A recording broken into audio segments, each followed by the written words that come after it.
خبر شامل کرتے ہیں مانسہرہ سے۔ آج مانسہرہ پریس کلب میں pride of nation award ceremony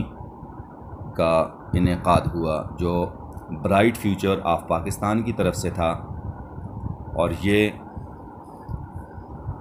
T M a council hall press club کے وسیع و عریض ہال میں ہوا، جس کے مہمان خصوصی ڈپٹی کمشنر مانسہرہ قاسم علی، ان کے ساتھ D P O Mansehra Asif Bahadur, M P A Babar Saleem Swati اور دیگر عمائدین علاقہ اور معززین علاقہ کی ایک کثیر تعداد نے شرکت کی۔ برائٹ فیوچر کے چیئرمین قاضی طیب تنولی نے مہمانوں کا استقبال کیا، اور مختلف سکولز کے بچوں نے جو آرمی ڈریس میں ملبوس تھے مہمانوں کو ویلکم کیا، اور اس کے بعد پرچم کشائی کی تقریب منعقد ہوئی۔ اس کے بعد وسیع و عریض ہال میں، جہاں عمائدین علاقہ اور معززین علاقہ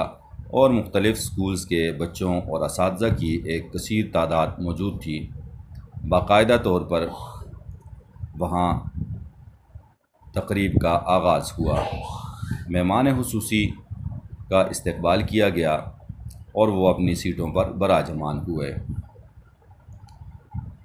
stage secretary chairman bright future قاضی طیب تنولی تھے۔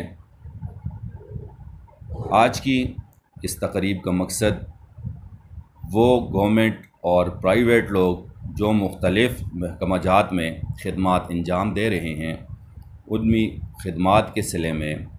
ان کو پرائڈ آف پرفارمنس کے سرٹیفکیٹس اور ایوارڈ دیے گئے۔ اس موقع پر تمام مہمانوں، خصوصاً مہمانان خصوصی Asif Bahadur D P O Mansehra, doctor Qasim Ali D C Mansehra,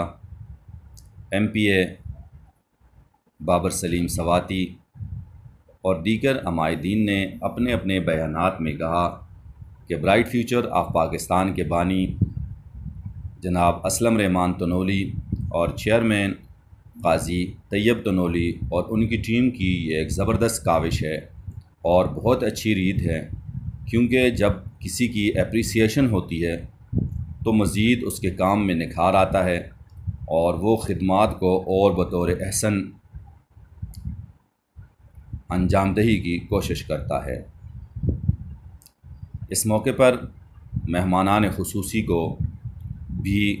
shield پیش کی گئیں۔ تمام تقریب آس نیوز پاکستان پر لائیو دکھائی گئی۔ ساتھی رپورٹر حافظ ابوبکر جان کے ساتھ ڈاکٹر دیگ چاند، آس نیوز مانسہرہ۔